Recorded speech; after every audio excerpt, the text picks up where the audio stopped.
All right, we're here in Pendleton, Oregon. It's October 25th, 8:30 in the morning, and the quarterly Oregon State Marine Board meeting is called to order. Before we get started, I'd like to thank Brian and Eddie for the great presentation on the EBER program and system yesterday, and also to Janine for the tour of some potential facilities during our work sessions yesterday. Thank you. As some of you know, ODF&W really helped us out this summer, and I'd like to read a letter that we sent under my signature to the Commission recently. Chair Wall and members of the ODF&W Commission, on behalf of the Oregon State Marine Board, thank you and your agency for an amazing act of interagency cooperation. When our wonderful IT leader passed away suddenly, IT staff from ODF&W was able to step in and help keep our agency functioning. So much of our business relies on technology, from our boat titling and registration to education credentialing and permit sales. Your team's help allowed us to keep functioning seamlessly during our peak season. Your team also helped onboard and train our new IT leader when she started. 2 months of invaluable service. Kudos to your CIO, Doug Jorgensen, and Deputy Administrator, Deanna Erickson, for being open to helping us. And also thank you to the individual staff who provided assistance to OSMB. That included Mike Walker, David Mone, Christopher Scott, Brenda Miller, Susanna Necht, Michael Tron, Jim Bishel, Tom Brokaw, and Kendrick Lee. Without their assistance, our agency would have had difficulty meeting our mission and goals to serve Oregon voters. Our board and our agency staff sincerely thank you. Vice Chair Early, I think you have some things. Yes. So first thing is that I was able to participate in a life-saving award in Bandon just recently, and what an incredible event. We were able to honor some voters who had helped other people, and it was at a community event, and the entire community was so grateful. And it's just was a pleasure to be there representing the Marine Board with Director Warren and honoring these individuals. So the second thing that I have is that I would like to present a coin. So a challenge coin. So, and I believe that the person that I'm presenting this to is online. So Alan Cho, I would like to congratulate you on behalf of the board for your passing of the FE exam and becoming a professional engineer. Your commitment to the Oregon State Marine Board is extremely appreciated. Your work on Buena Vista, and along with other projects in the facilities department, has been invaluable. And passing that exam is no small feat. I happen to know because my son is an engineer also. And so I know that working full time while passing that exam required a lot of dedication on your part. So on behalf of myself and the board, I'm presenting you with a coin. So thank you very much, Alan. Thank you very much. Appreciate it.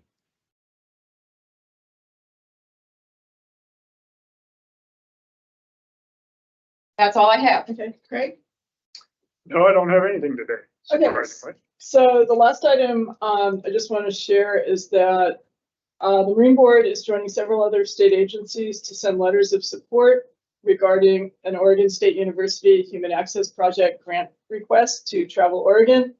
The grant request is related to funding preliminary engineering of a solution to the hazardous algae bloom/cyanobacteria issue in Ross Island Lagoon.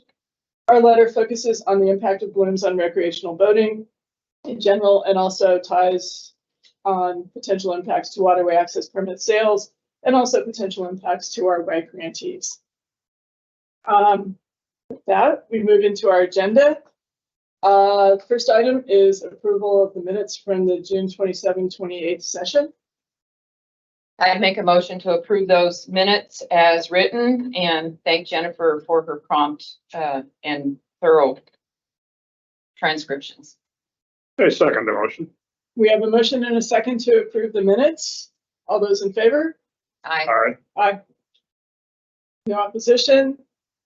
The next item is request for public comment. I do not believe we have anybody here who has requested to speak with us. So we move into item A, the Director's Agency Report. Director Warren, the floor is yours. Hi, Chair Jackson, members of the board, Larry Warren, Director of the Oregon State Marine Board. Just wanted to call out a couple of things and then of course take any questions on the report. First, you've noticed I've been giving updates somewhat regularly in email to all of you and the governor's expectations. And so just, that's something I'm going to continue to make sure the board's aware of, just because the governor has made it very clear that she expects every agency to make them. And if I was competitive, I'd point out that we were one of the only agencies that is meeting all of the expectations at this point in time. That's really a tribute to the manager sitting behind all of you and the work that they've been doing. You also notice in the agency director report under administration number 3, I'm going to make that a regular feature during the annual performance review in July. It struck me that we always do a good job talking about goals, and I don't do a good job of making sure throughout the year you see that I'm taking it seriously what you've asked me to do. So the managers have spent time offsite going through the goals, coming up with plans to make sure we're moving to action. And I'll just report out each time at a board meeting, just so you know that we're on track and listening to the things that you asked to be done. So those are just some housekeeping type updates. Wanted to give you an update that I didn't have time to get into the written piece because there was still too much going on to know what I wanted to say. But this is an issue down on the Rogue River around Tubell State Park. And there's just a lot going on there, just like any other stretch of the river. You have rafters, you have a commercial inland charter jet boat tour operator, you've got drift boat fishermen, kayakers, homeowners, people that just enjoy the river without a boat, if that's possible. So a lot going on down in that area. And things have gotten to a level where there's just seems to be a lot of community concern. There's also a lot of community misinformation. And so 2 things are happening that I just want to make sure the board's aware of. One is there's been an ongoing effort with Jackson County to look at the, I think we all just call it the Shady Cove boat ramp, but it's really the Upper Rogue Regional Park. And that's been a long ongoing multi-year effort. And it's really to improve the facility for rafters, drift boaters, get some traffic separation from the commercial guides and the recreational folks. I know we don't like to use the make it more accessible. You know, we gotta be careful. I almost said ADA, and I know it's hard to make a boat ramp fully ADA, but really increases the accessibility.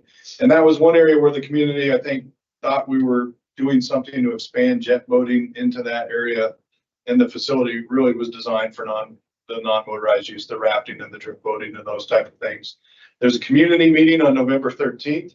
That'll be led by Jackson County with Janine Black in attendance for the Marine Board piece, because of course she's done a lot of work on this. We've done a lot of work with the community ahead of time so that they understand that the misinformation going around about this being an expansion of jet boat operations in that area was not true. Janine Black did some great work with some community leaders, got them to a point where they are publicly saying they're going to support the project now, where I think they've been a little hesitant. So that's one big piece that's going on. Simultaneously with that, the governor's office asked the agencies in the broader issues. So we had parks because they own 2 Bell State Parks. There's some DSL issues with navigability. There's some ODFW issues, and that they've got a wildlife area there that's got some boating rules tied to it. And of course, the Marine Board because it's boats. There's just been some time working with the community to find out what these issues are and what solutions might be. So collectively, the agencies are going to use a contractor that'll be identified in the next month or so to go through and just do some community outreach and engagement, find out how people want to use that waterway, what might be going. And that process is expected to take 6, 7, 8 months. And the net result is at some point, probably starting in the April-ish timeframe, the board would expect that I'll be giving some more written reports about how that work's going and whether there's any anticipated action that you as a board might be expected to take based on that information. So a lot going on there. If you hear from people on it and you're unsure, I would say your point of entry can be me, it can be Janine, or it could be Brian if it's around some of the operations with the inland charter. So you may start hearing from people, and if you do, if you live in the area, I'm sure you already have heard from people. We'll get more information as this process unrolls, but I just didn't want you to get hit cold and not know that was going on. So that piece is coming. Then, sorry, running a long day. This is going to be a lot less awkward because Josh said I can't say nice things about him. So that let me off the hook. I wasn't planning on it.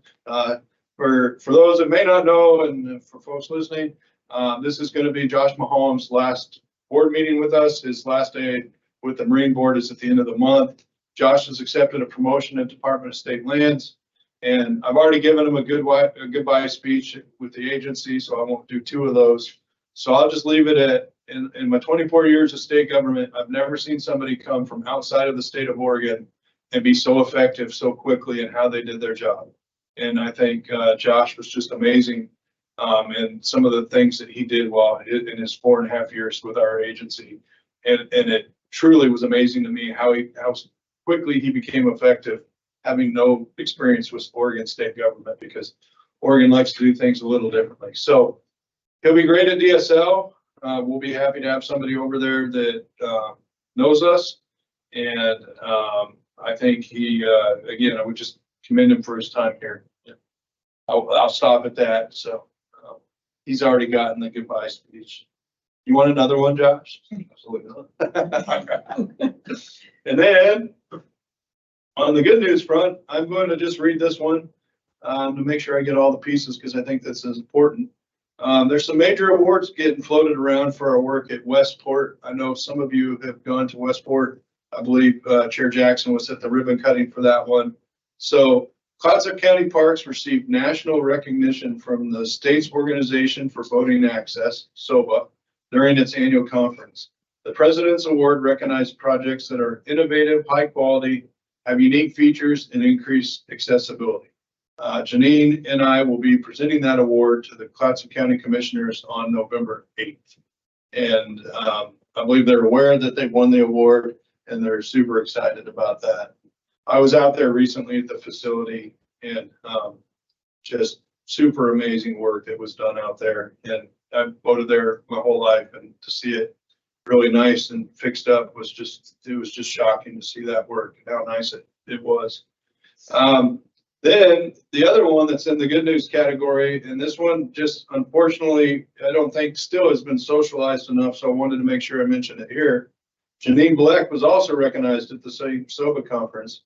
She received the highest acknowledgement in the organization. It's the William H. Ivers Award. The award recognizes her unique mix of diplomatic skills and perseverance to advance development of recreational boating access, accessibility, and continued advocacy for Oregon boaters, SOBA, and the national boating community.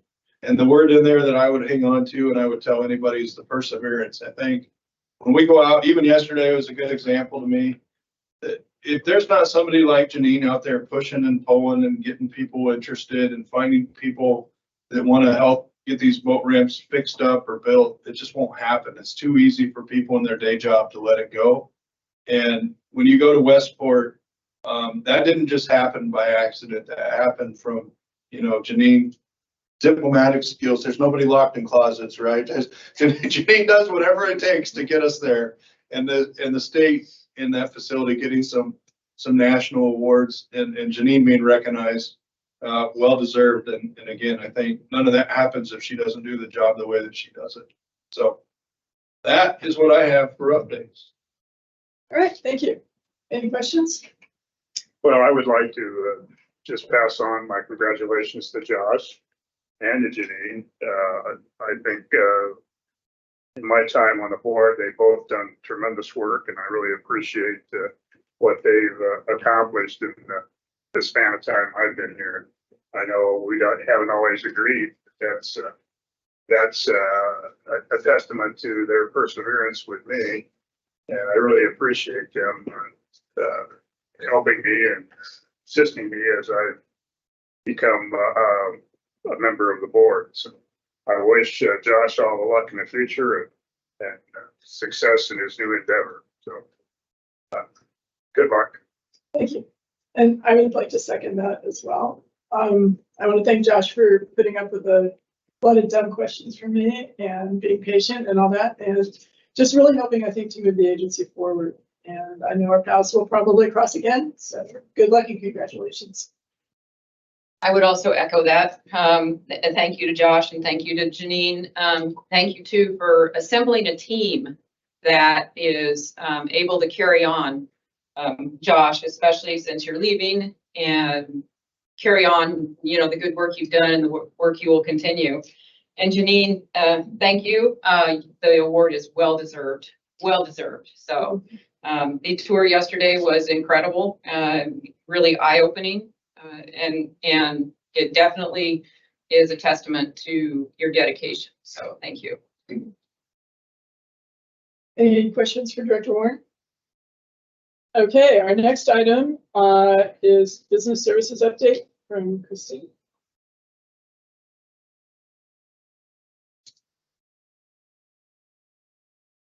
Krista gets settled and they get her presentation. I just would remind the board, this is, again, a good example where we've just trying to make sure that we're giving the board information about the agency, helping you understand our inner workings.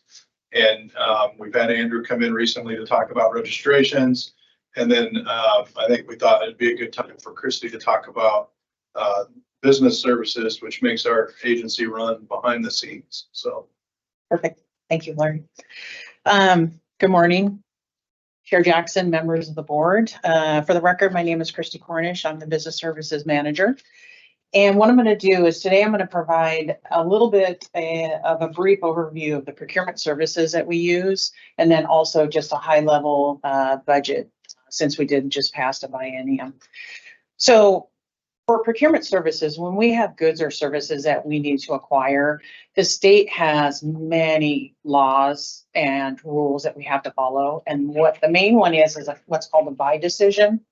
And what that is if there's a higher priority within the state that we need to procure services, we have to use that higher level priority. And I'm going to show you what the priority scale is and what it looks like. And so you can't decide to do something else if that's what you want to do. You have to follow the buy decision.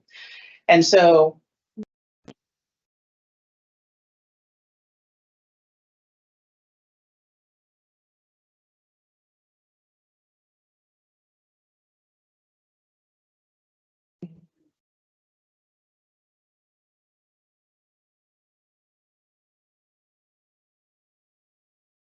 I'm going to let. Okay, so on the first priority source is what's called surplus property, and that is a Department of Administrative Services.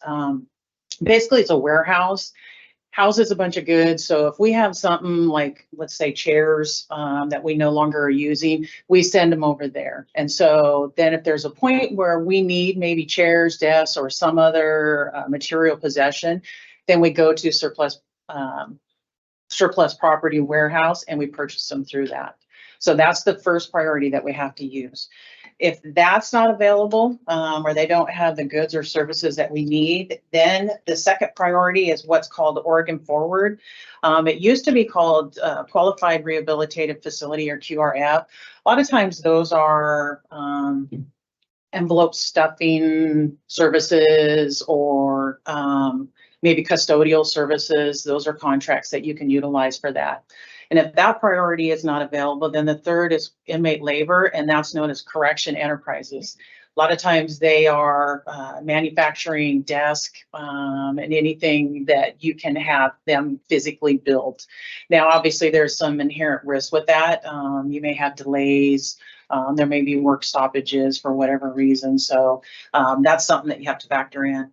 The third priority is a Department of Administrative price agreements. Those are on Oregon buys, and you may have heard us discuss Oregon buys occasionally, and that is basically a new statewide procurement system that was just implemented, and you have to go into that and utilize those price agreements if they're available. And then the last is the open market, and that's what we use mainly. I'll go into this a little bit more and kind of give you guys some additional information in regards to that. So small procurements. Small procurements are basically anything that we need to procure that's under $10,000. That's basically a direct buy. Another open market purchase is the intermediate procurement. Now, this is between the 10,000 and 150,000 threshold, and those thresholds are established by the legislature. And then lastly is the competitive sealed goods. These are the larger ones. These are the over $150,000, and this needs Department of Justice to review legal sufficiency for those.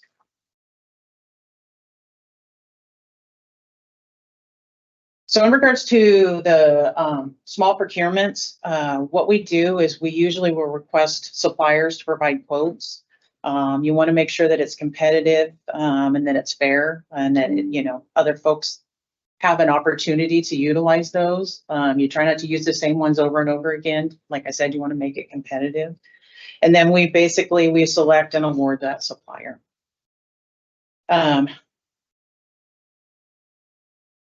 This is a one that we use quite a bit. This is an intermediate procurement. This is one where we solicit a minimum of 3 quotes, bids, or proposals from suppliers. And that may be, we request a quote from suppliers.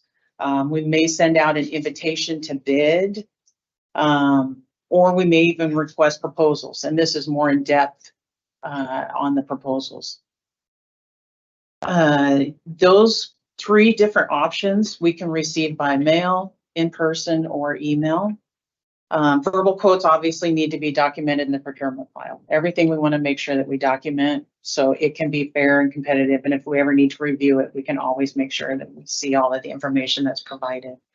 And in some cases where 3 quotes or proposals are not reasonably available, it is sufficient to just document the effort and put what you have in there in regards to quotes into the file, as long as it's documented why you received less than 3. And then we post a notice of competitive solicitation through that Oregon Buys. That's the statewide procurement system. If it looks like it's going to exceed 100,000, you want to make sure that you put it out in the Oregon Buys at least 7 days so it's available for everybody to see it. Again, it's part of that competitive process. And then by conducting the solicitations through Oregon Buys, this also allows for a timely notice, and also it provides information to the governor's office. That's one of the main reasons they procured the Oregon Buys, is so everything is transparent and that it's there and available and they can see what the state is purchasing. Do businesses have to register with Oregon Buys in order to be a part of that? Okay, yes, clarifying that. One caveat is if we do go through that process and it looks like it's going to be more than the 150,000, we do have to provide that contract negotiations to Oregon Department of Justice so they can review the legal sufficiency as well. Before you move into budget, I would just share with the board that you make a lot of really important decisions around rules and voting and whatnot, but if agencies end up in the paper, it's almost always related to procurement issues when you really get down to it. Yeah. And we have a really good procurement person, Sydney Hanlon, and a management team that buys off on the fact that we should be following all the government procurement processes. So yes, I can assure you that your procurement shop is in order. yes. So, And if there's ever a question, we would review that entire process. so the question I have is, what is my role in the procurement process as a board member? You know, I don't really get involved in that much, unless possibly there's an issue. But even then, I wouldn't get involved myself. Totally dependent upon you to follow the rules. Correct. And so that's always been a question. I don't have any review or oversight normally in that process. Correct? Member Withy, yes, that would be correct. However, if there's ever a procurement out there that you receive any kind of notification that maybe somebody is questioning or would like some further review, that's something you definitely could forward on to Larry and I, and we would make sure that that entire process is reviewed. So if for some reason there's a violation of the procurement process, Let's hope not, but yes. what is my responsibility for that violation? To make sure that you notify us immediately and we would review No. it. I mean, if the board, the staff violates the procurement process, I don't have any role in that. So I can take that one. Yeah. So remember with you, I think what we would traditionally see would be some sort of audit finding Right. or some sort of piece. And then those would be reported to the board through our director's report. And I think at that point, as a board member, you would want to make sure that you were holding me accountable for having a plan of action to alleviate those audit findings. Right. And or if they were bad enough, making sure that either myself or whoever was appropriate was held accountable through personnel action. So it's primarily an after. It's an after piece of it. Yeah. Gotcha. And I would point out that when you're approving grants and whatnot, those, we don't, so when we do the facility work, a lot of that contracting is actually happening with the facility owner, not with us doing Right. that contracting. You know, so of course our facilities folks pay attention to that contracting, but offer some advice, but Thank you. yeah. And that's, remember with it, it's a good question because that's part of what it's good for us. We're, you know, build that transparency where we're talking about it, just so that if you ever said, you know, hey, is everything good in procurement? If we had any sort of issues, findings, whatnot. Well, as a board member, we do have fiduciary responsibilities to make sure the money that's allocated to the board is spent properly. So we need to understand that we have the responsibility and we're not really involved in the day-to-day activity. And that's the way it needs to be. Mhm. Correct. Okay. Any other questions on procurement? Okay. To provide just a brief overview. So I wanted to make sure that I put in here, here's the 21-23 legislative adopted budget. That's what LAB stands for. And then you also see the 2023 LAB. And you may see that there's a slight increase in administrative and education. And basically what that is that was an increase in administrative, Department of Administrative Assessment fees and Department of Justice fees. But the rest of it is pretty much just increases for inflation. There wasn't any huge changes in our budget. There were some minor differences in regards to that we did add additional staff. We went from 39.5, what's called FTE, that's full-time equivalent positions, to 42.5. And basically what that was is the 5 BSAs that are considered part-time, and then the increase from a half-time to full-time for the Waterways Engagement Coordinator position. At this point, we are currently expended 81% of our 21-23 budget. And you do see an asterisk there. And basically what that is that's to highlight that it's a preliminary percentage because we have until December 31st to pay the facility grants. And so we're still waiting for the municipalities to send those in and reimburse them. I believe that's really only the differences that you may see. And then you may have seen this in our budget presentation at the legislature, is it's just kind of providing a breakdown of expenditures and where the money goes in the agency.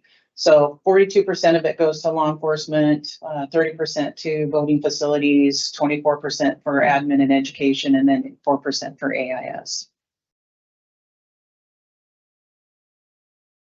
Then also we provided this one, which was our revenue breakdown. You'll see the federal funds accounts for about 18%, other funds about 82%. And then you'll see on the right side, that's the breakdown of the other funds. So you'll see registration and titling, and then fuel tax accounts for about 34%, and then the remaining.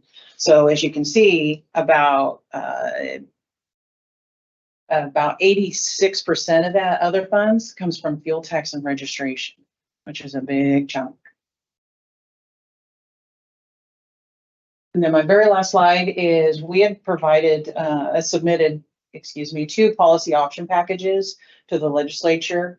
One was for the boating safety advocates, which was passed, and that's the 5 boating safety advocates that are seasonal. And then the full-time position, which was half-time devoted to the Portland Waterways Engagement Coordinator, and then also spending out the remaining amount of the ARPA funds, which is about $750,000 for this biennium for the derelict vessels.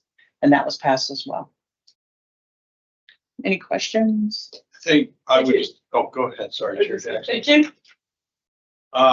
The one piece I would add, just in case the board's caught it in the papers, the state did agree to probably I think it is the largest salary packages that I've seen in my time. And it's a couple of 6.5% cost of living adjustments for staff spread out over the 2-year biennium. And I just would share that Christie's team has done some of the initial analysis, and we're fine on cash flow for that in terms of being able to pay for that. It will be, I think the rough number I'm going to put out there is about $800,000 to $1 million in terms of increased costs for the agency over the biennium. But we're fine on cash flow. We're in a good position. That's not true for all small boards and commissions because it came as a bit of a surprise for folks. But for us, we'll be fine. We won't need to be asking for any help or changes in fees as a result of that. We're in a solid cash position right now. Yes. Thank you. Yep. Any other questions? No, thank you. Thank you, Christy. Thank you. Thanks. Next up, we have the general rules update with Josh.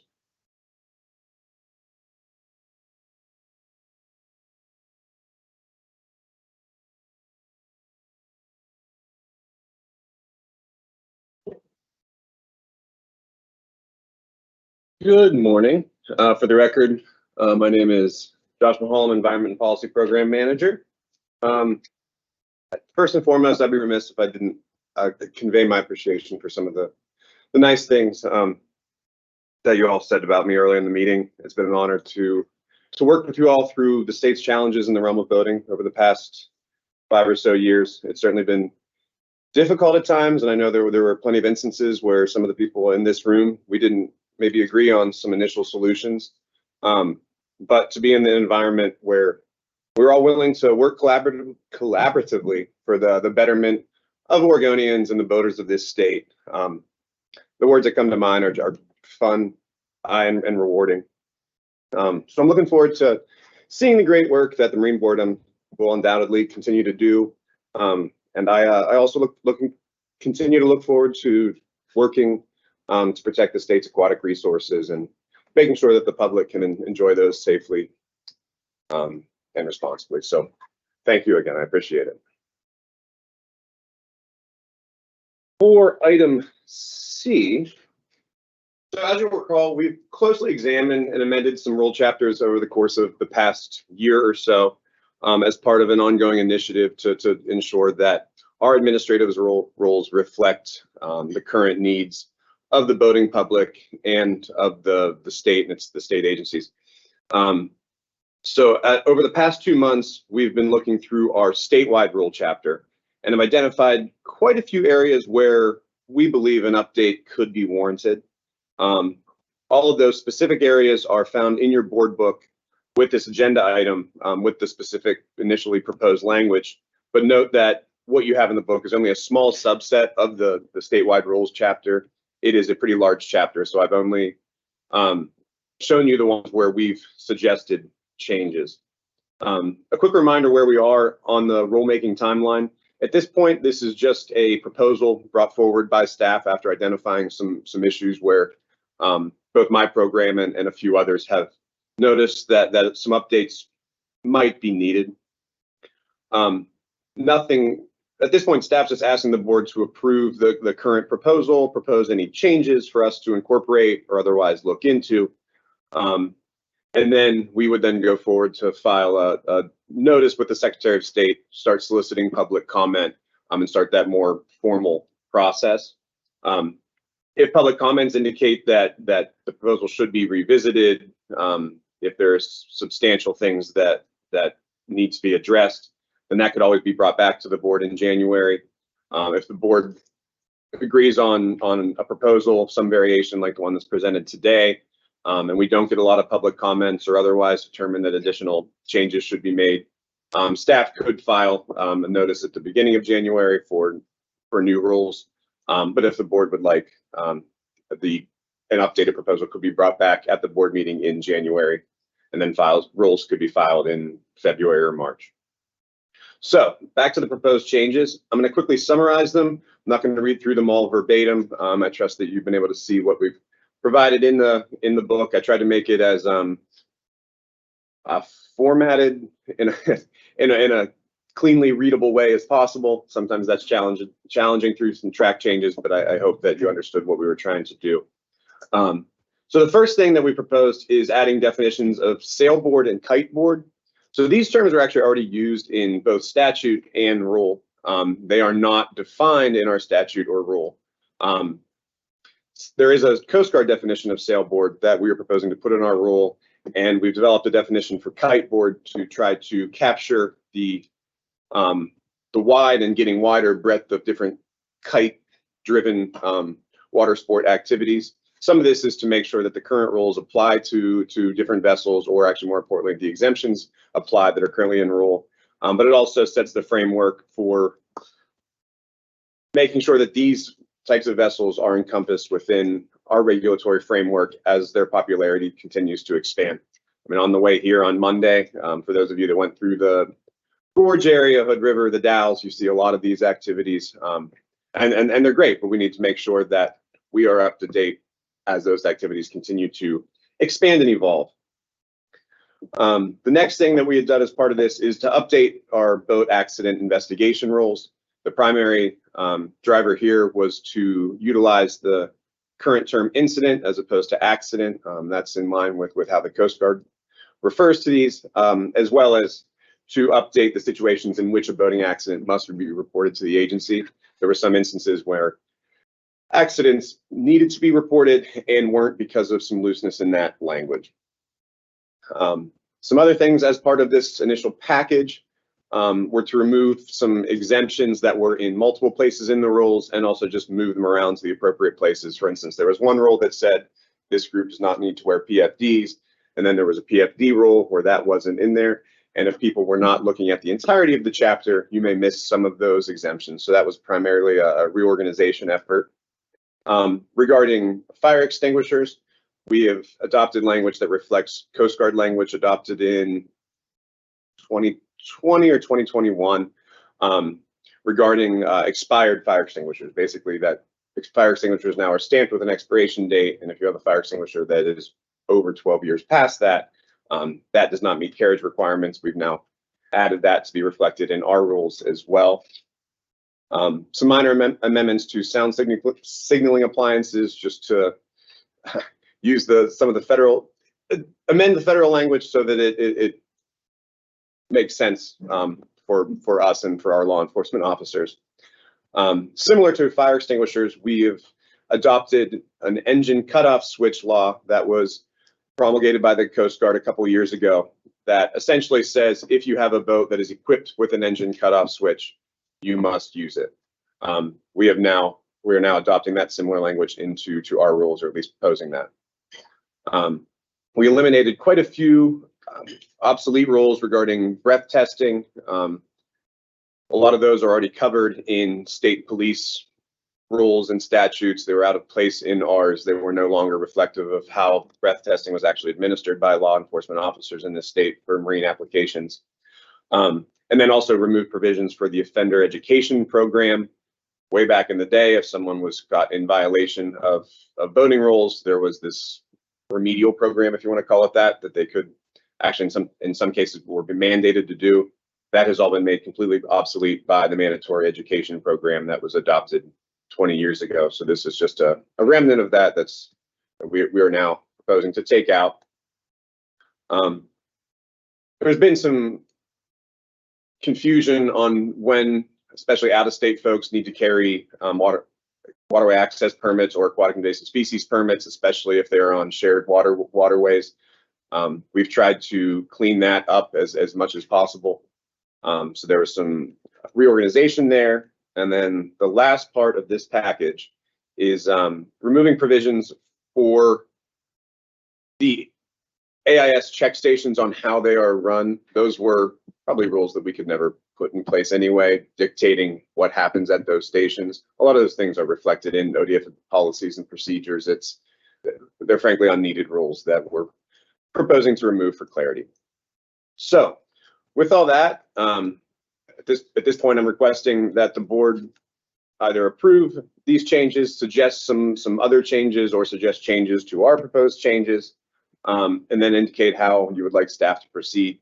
I think it would be good for some of these changes to be in place by the next boating season. And yes, I won't be I'm not going to be part of making that happen. I think that'll be helpful for staff and also some of our law enforcement partners, where some of these changes will help them out.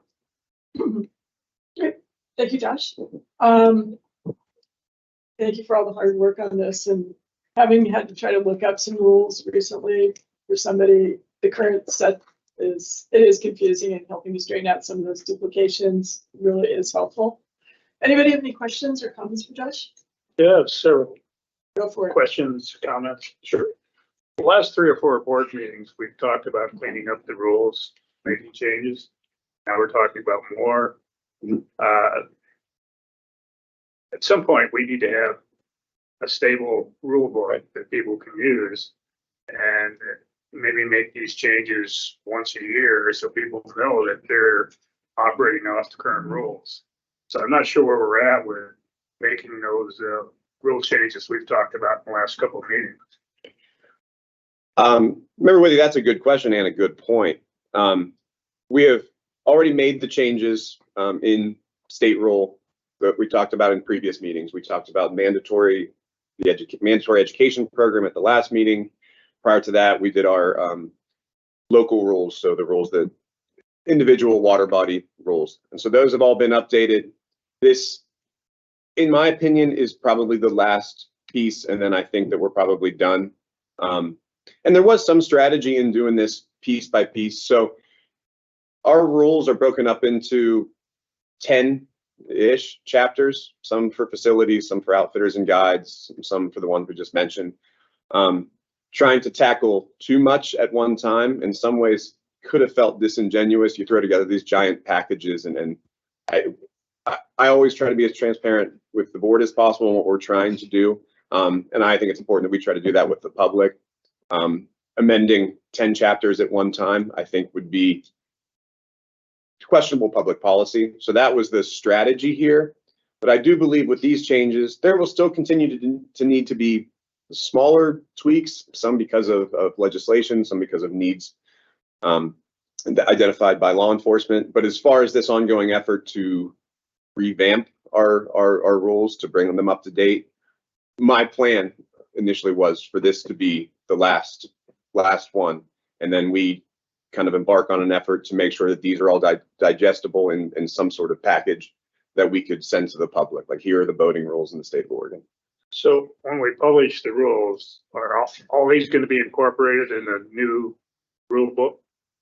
Or this is going to be another revision? Remember, with you, I believe the plan right now is for the rule book to be more digital than it's been in the past, and not that handbook document that has been edited every year. And that is primarily for, I mean, really almost only for law enforcement. But given some of the technological advances, they're not necessarily asking for that book anymore. It becomes obsolete usually as soon as it gets printed, regardless of we're trying to fix things or not.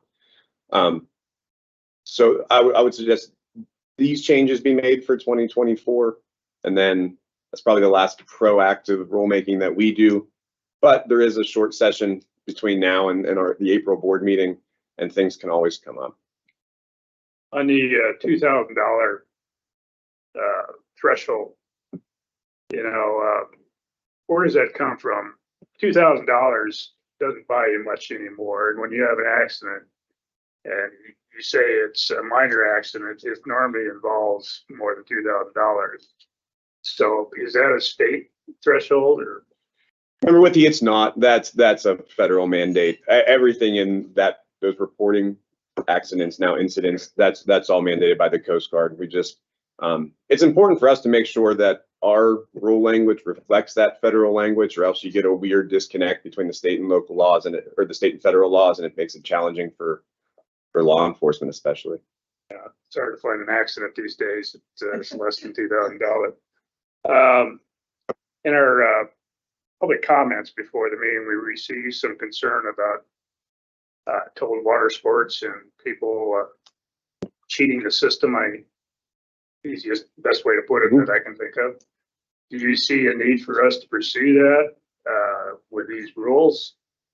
With you, I can tell you that law enforcement has looked into some of those cases. We do indeed know that, I don't think it's widespread, but there are at least a few folks that are trying to subvert the current system.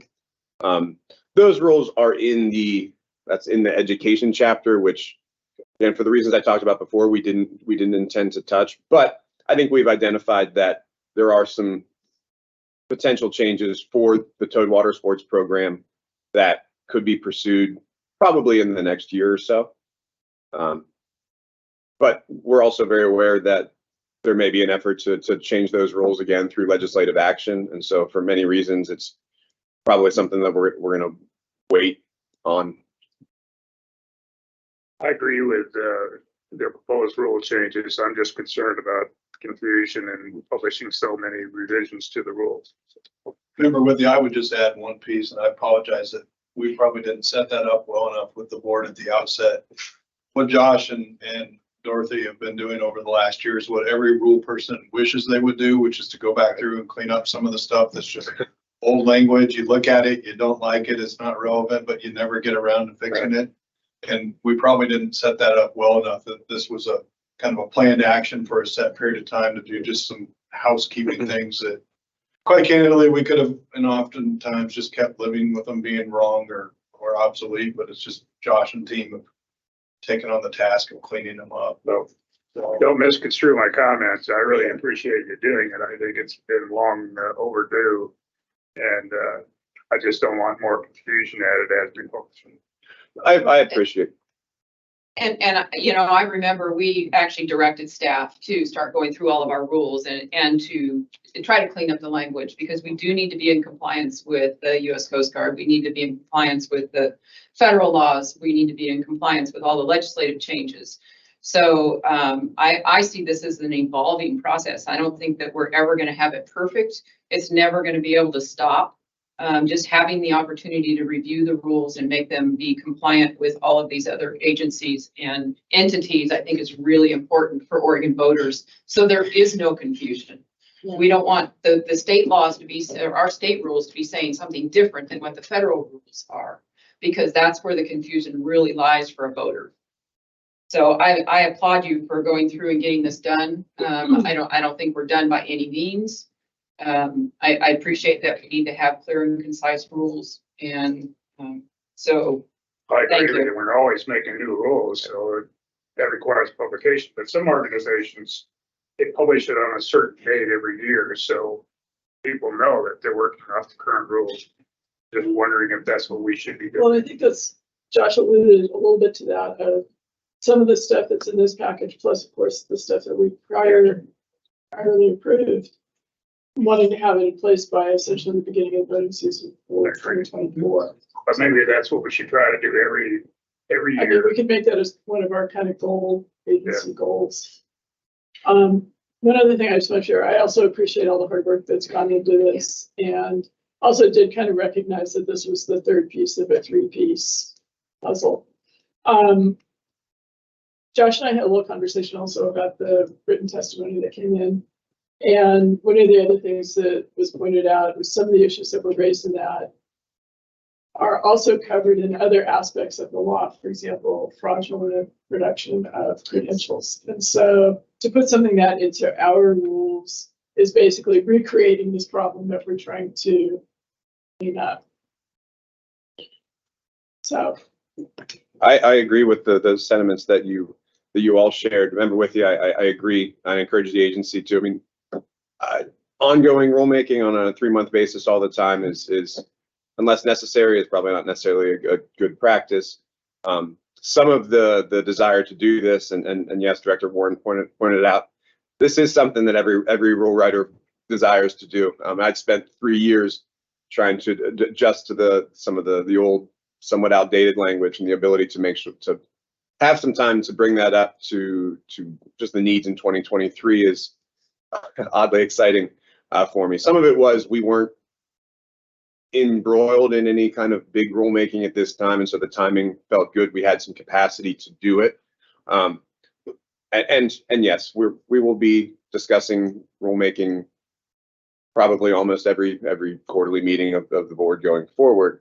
But I think when there's an opportunity to be able to reflect on previous rules and take some time to look at those too. There's a balance there. I think you all make good points, and I think the agency should just consider that going forward. So I'd like to make a motion to approve the proposed revisions, and then also to file a notice of proposed rulemaking to solicit public comment and see if we get additional changes. I second the motion. All right, we have a motion and a second to approve the suggested changes and open rulemaking officially. All those in favor? I No opposed? Motion passes. Thank you, Josh. thank you, Josh, for all the work on this. Yep. And also thank you, Dorothy. Yeah, Dorothy too. And staff after, so we'll post these, hopefully for public comment in November. And then in December, the board will be notified of all comments received, as well as anything additional that staff has identified in that time, or anything that the board has identified, with the hope of being able to post rules sometime before or very soon after the holiday season. Great. Thank you. And you also have the next item, item D, the Waterway Access Program. I do, thank you. So conversations regarding the Waterway Access Program began much earlier this year.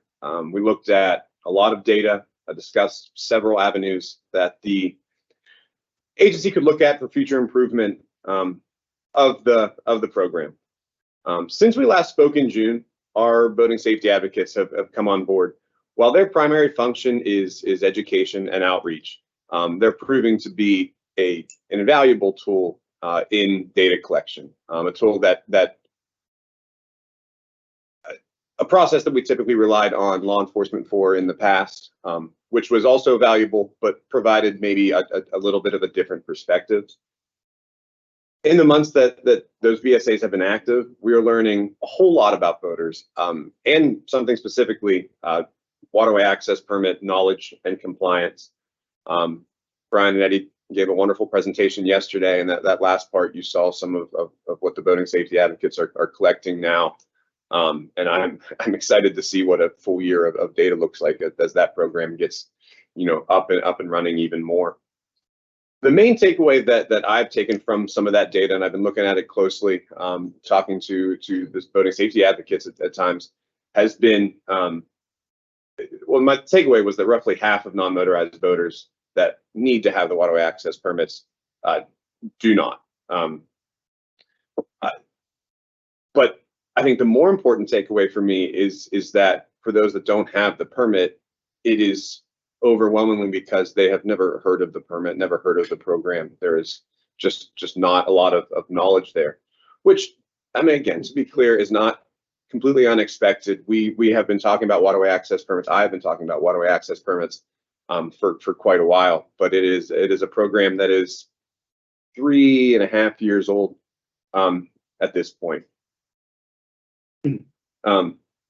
The one nice thing that I'm seeing from the boater safety advocate data, though, I think I find this very encouraging, is those that indicate that they do have the permit show a whole lot of support for the program. They know what it's doing, they know why they bought their permit, and they feel good about doing that. And I think that's a pretty substantive takeaway that I think should not be taken lightly. At this time, I'd like to leave the agency with some suggestions, thoughts going forward, and some things that we've already kind of put in place. It's interesting. I began with the agency in April of 2019, just in time to help push Senate Bill 47, kind of over the finish line, and that was the basis for starting the waterway access program, or starting the permit aspect of it in January of 2020. I'm very proud to be part of that early implementation of the program, but I think we do, again, need to be aware that it is still an early part of the program. I suggest that the agency continues to stress and communicate about the program, given that I think there are still some communication areas for improvement. But again, those that know about the program really seem to like it. I think the agency also needs to explore some new ways to get that information to boaters. This certainly includes utilizing the BSAs. I mean, they're out there collecting some of this information, but they're also sharing that educational piece that seems so sorely lacking. But we also have the boating safety advocate coordinator position. We are stressing our presence at events more than we've ever had, and we're really reaching boaters where they are. And it's an exciting new avenue for the agency, but I think it's time to continue to utilize that before trying to make big substantive changes based on maybe a limited amount of time utilizing these new resources that we have. I would caution against pushing for rule or legislative concept language development before we have exhausted those new communication channels. And I'd also caution against work group development until there's a definitive charge for some sort of group. When it has been identified, hey, these are the directions we need to go and this is what they need to look like, I think a work group, essentially a role advisory committee, can and should be convened. But I continue to identify these areas where we can make some progress with the resources that we currently have. I'd like to kind of leave this on a positive note, though, with some of the great things that we've done in the Waterway Access Program in the communications recently. The first is to highlight an effort with Travel Oregon to highlight paddling opportunities along the coast.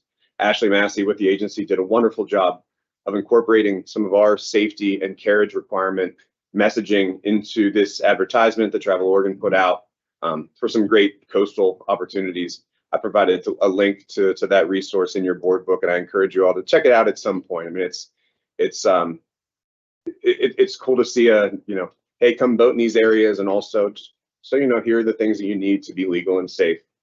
And the other thing I want to point out is there's a full page in the book, I believe, a collaborative effort to put together Oregon State Marine Board ad for the 2024 edition of the Sport Fish Regulations put out by ODF&W. I'm really happy with the way this ad turned out. Kudos to Ashley again. A lot of collaboration with Janine and myself to develop this. And it's one of the primary drivers there is to, yes, encourage people to buy their waterway access permits, but also more importantly to show, hey, this is what you get for them. There's an AIS component. There's also this great ability to fund the development of access and boating opportunities. I think this will lead to a significant uptick in knowledge of the program and sales, given that this is a very widely distributed publication. You can't go into a fishing or hunting or boating store or a Bi-Mart in the state and not see that Sport Fish Regulations book front and center. And so I'm really happy that we have a big, beautiful color ad that I think hundreds of thousands of folks will see. And Chair Jackson, with that, I'll turn it back to you. Great, thank you. Since I was one of the people that was really loud about pushing this forward, I also stand corrected. That appreciate the data that has been collected through EBR and through the Boating Safety Advocates. I also want to mention that Brian, I think it was Brian, or the other Brian, talking with some folks who put on an event out in the gorge where they actually did make people buy the permits. And one of the things that flipped back on it was that a lot of those folks know Fiona Wild, who their annual report was in our board book as well as part of the Waterway Access Grant discussions. And so there all of a sudden was one of these like, oh, this money goes to support our friend who's running this really cool program. And all of a sudden, there's still a lot of them like, no, we're only going to paddle on the Washington side now because we don't want to buy the permits, but it's also Hood River fees and whatever. But there's a whole nother kind of subset of that group. And we also gave a small grant for a pool session to practice self-rescues. And so again, these people are like, oh, okay, we got to do that because of these tags. So I want to commend, again, those two, Janine and Brian, and the other Brian who's not here. They're helping work with folks who call in and who want to talk about this so that people are starting to make those connections that this fee results in this program or this facility, which they really respect or want. So I support putting any further effort on this project off into future. And I would agree. I appreciate your comments regarding additional, pushing for more, I guess, changes to this program in its infancy, because with the VSAs just coming on and not even a full year of data, I think that it's really important for us to allow that program to work and to see where it takes us. and see what the changes are that we really need, because the data, as we saw yesterday, is just starting to be compiled. And we don't really know what those trends are at this point. So thank you for noting that. Remember earlier, I think it wasn't, I didn't want to come across as negative. It was more that I think there's excellent momentum with this program. We saw that as part of the last 2 board meetings on some of the great work that we've done. I think the agency should be a bit sensitive to derailing that by trying to jump forward with other changes when it's like, no, this is growing, this is doing exactly how it's supposed to work. Sure, now we've identified there's some areas for improvement. We've identified the conduit to get some information to voters. So I think that this is very positive. It's just the timing might not be right for a more substantial push. And I would agree. I mean, I was on the water with with the BSA down in our area, and it's amazing how many people just don't even know that the program exists or what it actually does. And I think that that's really the crux of our boating safety advocates, is conveying that message. And I think we will see an increase in compliance, as we see more contacts are made. So.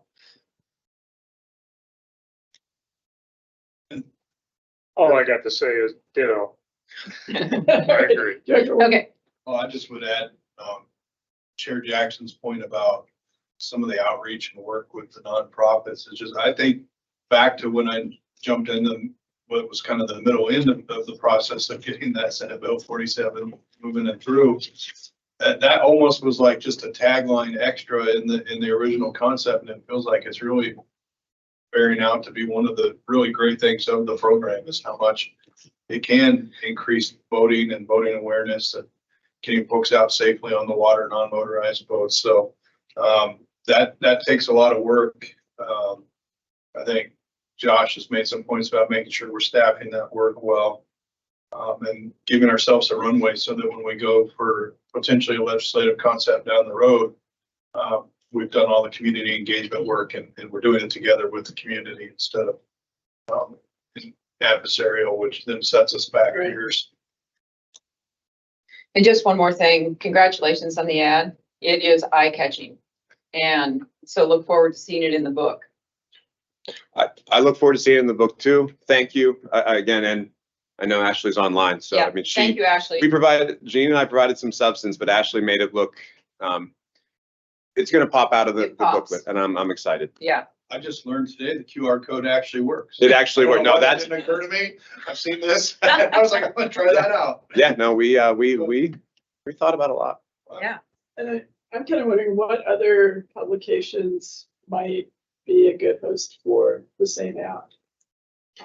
Again, going outside of the fishing realm, but more into some of the paddle sports or tourism. I'm sure Ashley has some ideas. We have plenty of ideas and are looking at funding for that.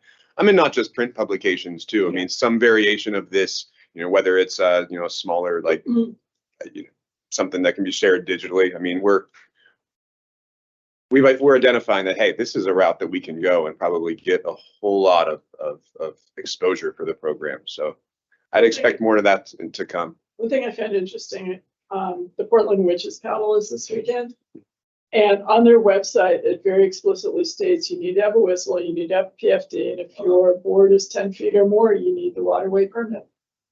And I sent her, the organizer, a little note saying, hey, thanks for putting that out. And she's like, I don't know what her day life is, but she said she's seen so many benefits from it that it just had to be, not only is it the law, but it just had to be there. And I thought that was really cool. Awesome. That's great. Yeah, because that's a couple hundred people. Yeah, that's a big group that makes the papers every year. Yeah. That's a nice. And in terms of getting the message out, I think one of the things that's great about the BSAs and some of the work we've done with the 6-year plan is we're getting to places where it's not just traditionally a sportsman's show, or we're getting to places where maybe it's just something that families show up, Latino Fest, just places families go and learn, and we can talk to them about it. And this particular flyer is not so specific to the fishing hunting community. that we can't reuse it in a lot of places like that. So.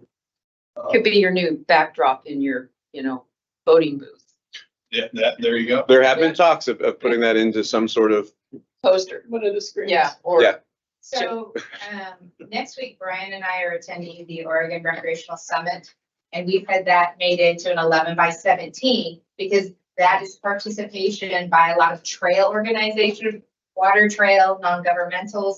And then I've also talked to like Tualatin River Keepers, LCEP, about putting it out either at the events that they're doing on their websites and on newsletters. Because I agree, it is eye-popping. yes. It doesn't look like government, if that makes sense. Yeah. Any other comments or questions? Thank you, Josh. thank you. You can take that name board with you, Josh. Throw that away, Jim. All right, next up, grant number 1678 for Buena Vista with Janine. And I know Matt Hawkins is online. Matt, you want to go ahead and unmute? Yes, are you able to hear me? Yes, thank you very much. So, Chair Jackson, member early and with for the record, I'm Janine Balek, Voting Facilities Program Manager and Agency Tribal Liaison. Buena Vista, it is the project that just keeps giving. We had a failed contractor, bonding process happened. We got another contractor, and then the site still gave us some surprises. So we've been working through that process, and we are estimating about $200,000 to $250,000 of cost increases. The county has generously offered to share that 50% each way. They've spent a lot of additional resources on their own between going through the legal process for the bonding, bringing in and buying rock to protect the site after the failed contractor. And this needs to happen. The ramp has been poured. It is there. The pavement is scheduled for November 2nd. I've got staff out there right now, field verifying, as-built, landscaping is happening. It is predicted to open up on November 6th. But we really are looking to have this stopgap. When we work on a time and material contract, there's some fluidity with that process. And so this is an estimate. If we don't spend it all, great. The county and us will share it equally. ODF&W will not be part of any cost sharing. They've committed to spend their full amount of money. So really, staff is recommending the board approve a cost increase for $125,000. We do have sufficient money in our budget. We under obligated motorized funds during cycle 1, so we do have this funding available. Matt, do you want to add anything? I don't know that I need to add much, Janine. You covered everything there. We've run into some unforeseen increases. As Janine said, it's the project that keeps on giving, and I'm hoping to get through it and have a really good product. I can't thank Janine and staff there enough for the help and efforts they've put out. Josh Takini and Alan Choi have been instrumental in making sure that things are running smoothly in the way that they should. And I would say congratulations to Jeff for being successful in pursuing that bond. That was really important, but unfortunately that delayed the entire project, which I'm sure contributed to a lot of these cost increases. It just the way that pricing is going right now, I think we're just seeing a lot of increases in a lot of different areas, supply chain, that kind of thing. And so really excited to see this project completed. Had hoped to go by there this week, but I don't think I'm going to make it, but I will soon. Okay. You're exactly right, member Early. pile caps for 12-inch piles. That is a standard thing. The two distributors decided they're no longer going to make them. So then we had to work with the contractor to find a suitable replacement so that we meet the permit requirements for anti-bird perching deterrence on the piling. So things are happening. We're definitely seeing supply chain issues still. I think that's going to be ongoing for a while. But, you know, as I mentioned in the staff report, even with due diligence, we did all the right things with getting the geotechnical report, did not indicate expansive clays out there, and that required some additional excavation, additional fill. But yeah, I'm excited. If you want to stop by, let us know. We'll make sure you have a vest and hard hat to get out there onto the site. It's an amazing facility. It is. They've done a really nice job. Are they gonna have an official opening? Yes, it will probably be, we want to get it open to the public. The duck hunters are very passionate right now. And we'll probably do something when the weather gets a little bit nicer, just to have that, you know, recognition that it is open, and please come and use and enjoy. And Matt and his team are gonna go, finally open. Yes, yes, Yes. yes. So you have a statement in the write-up that says ODFW cannot increase their funds because it would trigger by America Act. Why is that just triggered by the funds that ODFW puts up against it, not the Right. entire project? So the ODFW funding is federal. And Okay. with it, so this grant was approved prior to that legislation I or that gotcha. congressional act. I understand. What assurances do we have this is the final bill? This is our conservative. I think we're going to be good. We have made a few modifications. We removed some curbing. We took out wheel stops, We've got and some scope items down. we've modified a few things to help with some pricing. Janine, talk about what's left, because that's where your surprises. Yeah, so what's left is the landscaping, the permit stormwater plantings. The soil's been put in. It's just a matter of putting those in. There should be zero surprises with that. The contractor has a little bit more riprap installation along the edge of the boat ramp. There should be zero surprises with that. The paving, we're good with that. Because of the pressure to get it reopened and the fact that we got some wet weather, the striping will get delayed until spring when we have a time where it's a little bit better. But everything that is remaining should not have any additional surprises. And, you know, as I mentioned, I have staff out there today doing as-built surveys, double checking everything. I don't think the contractor has missed boat ramp elevations. I think that is good because we've already verified it with independent surveyors. Everything else is just a matter of time. Well, I'll make a motion that the board approve $125,000 for grant 1678 cost increases at Buena Vista Boat Ramp. I'd second that. All right, we have a motion and a second to approve the cost increase on the Buena Vista boat ramp grant. All those in favor? All right, Aye. Aye. Thank you very much. Matt, thank you for joining us. Thank you, everyone. Appreciate it. I look forward Thank to you, coming- Matt. I look forward to coming down and seeing the finished products sometime this winter or fall or something. Thank you, Sorry. Jenny. And with that, our last item is board meeting timelines update. And Director Warren. Right. Members of the board, this is a reminder, this is to help staff stay on track to make sure that we're talking about the things that you want to talk about. Chair Jackson, I think that you'd suggested a change to our January.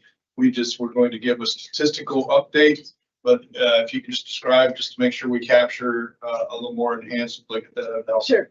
I think we were looking at just sort of a description of what the program is now that we're looking at a coordinator, a full-time coordinator and 5 BSAs. A little bit more about what they're doing what they're going to be expected to do, what that program is kind of growing into. I'd also like to comment that I see there that waterway access is also on for January 24. Given what we discussed a few minutes ago, maybe X that out. Okay. Or make it sort of a combination with the discussion of the BSAs on how to promote the program, how they are promoting it and how to continue to promote it. And maybe move it down a bit to maybe October or something, because that would be after the, you know, the majority of the voting season. I know that we're doing grants during that time, but perhaps a waterway access update during that time would be appropriate. Probably more so. Yeah. Once we have like that again, like next season's data. Yeah.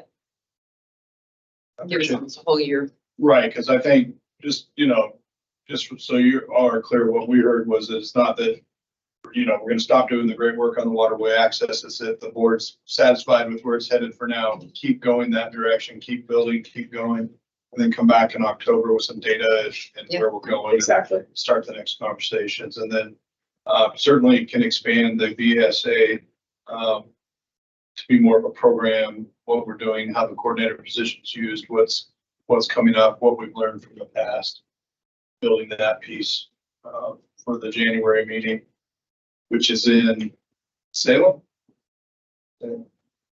So, are there any other things that have been on the board's mind or areas that you want us to? One question I'd like to see as part of that, and I think we touched a tiny bit either in private conversations or in the meeting yesterday, is again, how we're seeing the BSAs being used as a great way to provide sort of a less imposing contact, but also sort of the cost benefits of that.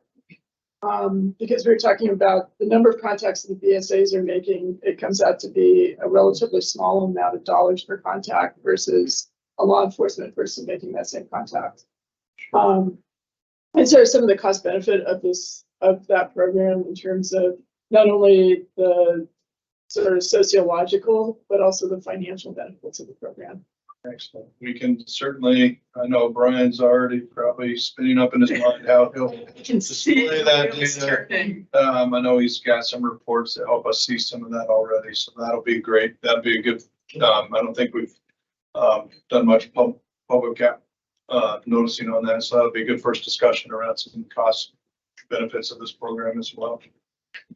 You talked about the KPMs. Are you just gonna show those to us in the board book, or is there a special presentation for it?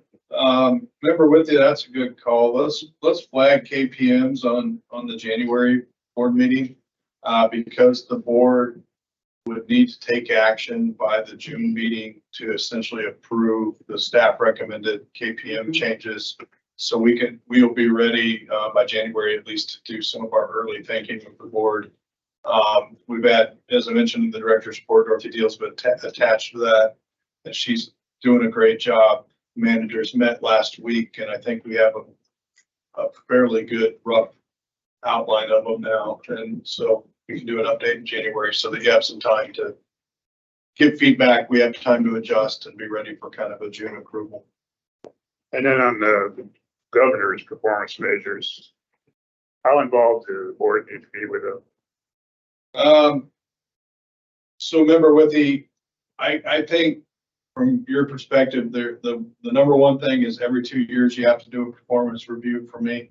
Board has always done one every year, so we're ahead of schedule on that. There'll be some pieces that might get added to that, depending. There's some of that still being worked out. And Amber Daniels with Human Resources from DAS will help the board navigate that to make sure you're meeting the requirements of the governor's expectations. Beyond that, I think the involvement would be just making sure that I'm giving you regular updates on where we're at with those expectations. Good.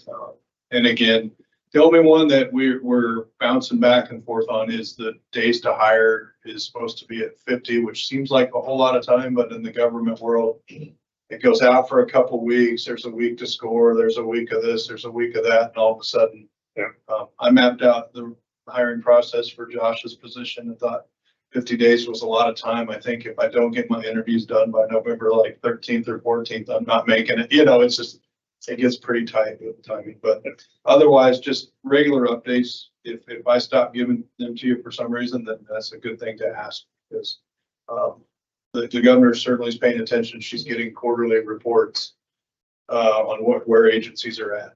And so. The other thing that I think would be really helpful is the EBER presentation yesterday was really incredible. And I think that having some kind of an update in the, like around October of 2024 would be nice, whether it's in a work session, whether it's during a board meeting. It just would be great to have another year of statistics to really kind of see some trends. I know Brian can really put a spin on that and dive down into those statistics and make it an interesting presentation. So I think that getting some feedback also from law enforcement to be incorporated into that would be helpful. Great. Excellent. So I think, again, I think I would remind the board, our January meeting is in Salem. Our April board meeting is in Astoria. And so the next time we'll be together will be in January in Salem. I don't know if we'll have an official tour. I think we'll have, or we already decided to in the afternoon. So it'll just be a one-day meeting. There won't be a pre-meeting. But I would offer that if anybody would like the day before or the afternoon after the meeting to go look at Buena Vista or something, I'm sure we can arrange some of that. If there's pieces you want to see or know about, we can do that piece as well. But there'll be at some point an official ribbon cutting on Buena Vista that we'll get invites out to. And then I did want to mention to the board, there is a law enforcement end of season meeting happening in Bend. I think it's the weekend of December 9th, but that might not be the right date. Got a lot of them. I'm getting a nod, yes. I know Member Early's already planning to go. It's in Member Withy's backyard, and Chair Jackson, we always make sure we invite the chair in case they want to come. So I guess I would just say that there's sometimes been hesitation about quorum problems. If all three of you want to go, it's not a big arduous task to handle the quorum issue. The main piece is we would just tell you not to talk about anything that's policy or needs a vote, or, we could give you some very basic guidelines, which It's not a problem. I'll be in Hawaii. oh, well, you'll be in what? And I have a family conflict that weekend. So Okay, good. All right. Well, I just thought we started piecing it out, and I was like, oh boy, we could potentially have a quorum issue there. But again, in the future, if you all December 9th. December 9th.